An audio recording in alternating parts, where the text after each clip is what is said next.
বিতর্কিত মার্কিন ব্যবসায়ী জেফ্রি এপস্টাইনের জন্মদিন উপলক্ষে তৈরি একটি অ্যালবাম ও ডোনাল্ড ট্রাম্পের লেখা কথিত চিঠি সামনে আসায় যুক্তরাষ্ট্রের রাজনীতিতে নতুন এক আলোচনার জন্ম দিয়েছে।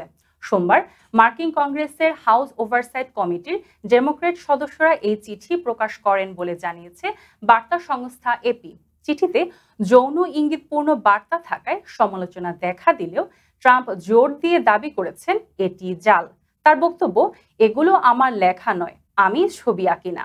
হোয়াইট হাউসের প্রেস সেক্রেটারি ক্যারোলিন লেভিটো জানান, প্রেসিডেন্ট ট্রাম্প এই লেখা বা আঁকার সঙ্গে কোনোভাবেই সম্পৃক্ত নন এবং আইনি পদক্ষেপ নেওয়া হচ্ছে এর বিরুদ্ধে।